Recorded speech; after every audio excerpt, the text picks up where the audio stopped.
This tree doesn't look like much. It's not the straightest, it's not the tallest. It's twisted and gnarled, and it grows in places most other trees won't. But in the high desert, this tree may have been one of the most important trees in the landscape. The most ancient juniper trees in the high desert often look no different from younger ones. These mature trees could be anywhere from 80 to 800 years old. They mature slowly, only growing a few inches per year in optimal conditions.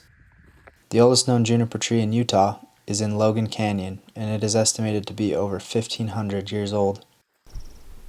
This juniper tree is probably somewhere between 500 and 800 years old. It was already a mature tree when Christopher Columbus crossed the Atlantic. It has stood here for centuries. Juniper bark is one of the best materials in the high desert to start fires with. It's usually drier, it lights easier, burns hotter, and produces less smoke actually than most other materials.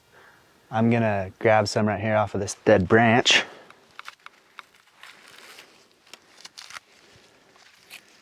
You want to make sure you get the stuff on the outside that's nice and dry.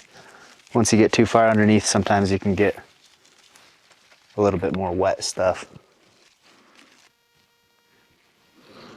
Here's a little piece of resin. That stuff can be really useful too. Grab a couple pieces here.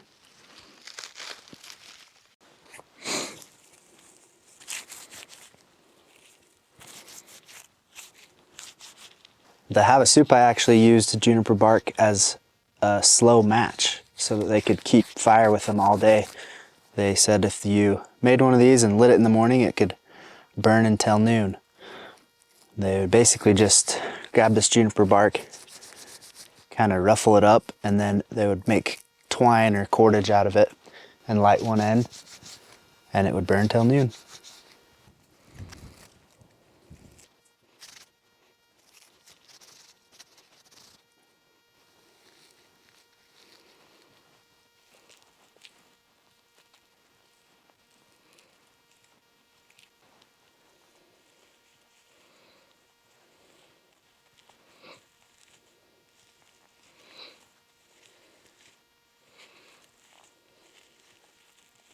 Want to make sure you get that bundled up really tight. So this has been burning for about 20 minutes. I forgot my lighter, modern inconvenience, so I actually ran down to my four-wheeler and lit this on the exhaust. But it's been going strong.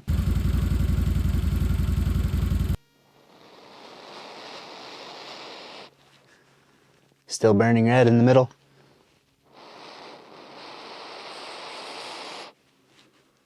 It's pretty cool. Utah juniper is the most widespread tree in Utah, covering more acres than any other single species in the state. Across the Great Basin and Colorado Plateau, juniper grows alongside pinyon pine in what ecologists call pinyon-juniper woodland, the single most extensive woodland type in the American West, covering over 75 million acres. If you spent any time in the high desert between about 4,500 feet and 8,000 feet, you've walked through it without necessarily knowing what to call it. These two trees are a pair. Juniper dominates the drier, lower edges of the woodland. Pinyon takes over as you climb. Together they form a system that sustained human life in this region for thousands of years. Juniper for fire, tools, shelter, and medicine.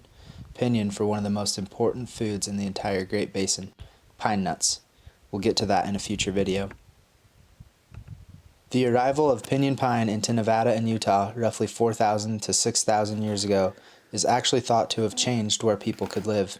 A stable, high-calorie food source suddenly available in the uplands allowed people to move away from lake shores and expand into the mountains. Pinyon-juniper woodland didn't just feed people, it opened up the landscape.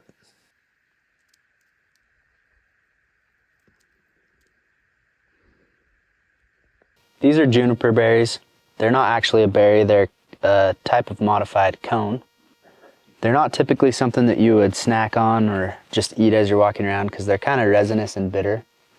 But they were ground up into meal and they were added to stews to add flavoring.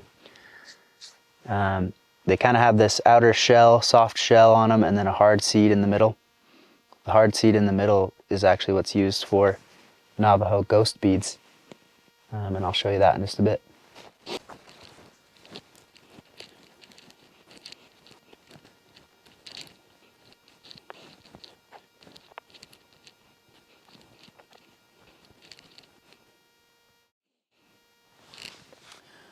Let that dry and I'll be ready to bake some sourdough. The blue stuff on the outside of these actually does contain a natural yeast. And so you can make juniper berry sourdough. Check out all those juniper berries. That's one of the cool things about juniper berries. They're very prolific. Tons of them everywhere.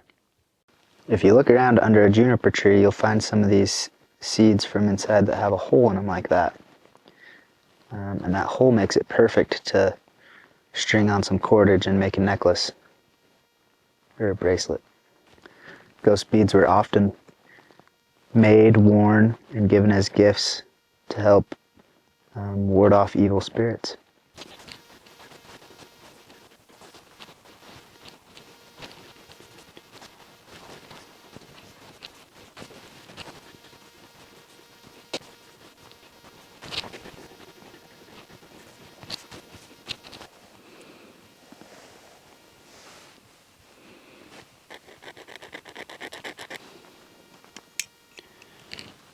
I'm cheating. I'm using scissors and a knife. But this stuff takes forever.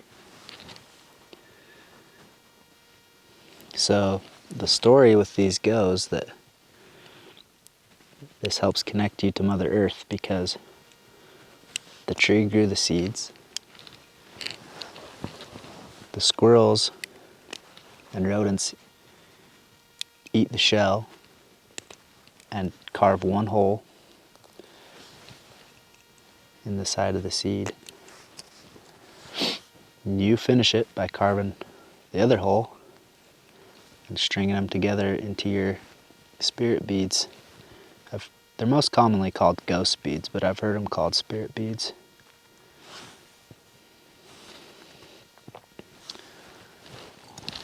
A lot of work. Little buggers are hard to hold on to.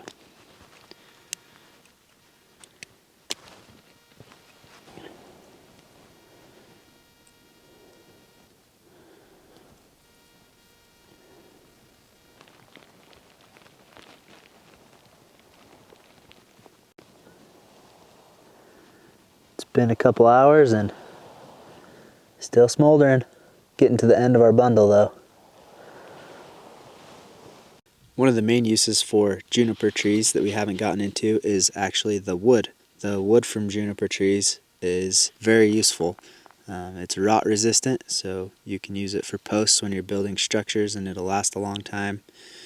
The wood is really workable, so you can use it to make tools. Juniper wood is actually one of the best bow woods of the high desert. If you can find a long enough, straight enough piece and you back it with deer sinew or elk sinew, you can get one of the fastest shooting bows in the high desert. The dense canopy of juniper trees actually creates microclimates for other species to survive. You can see how it's pretty dry out here, but underneath this juniper tree, there's some moss growing. Provides just enough extra moisture. There really is something special about these old juniper trees. If you ever get the chance to sit under one and ponder for a bit, you better take it.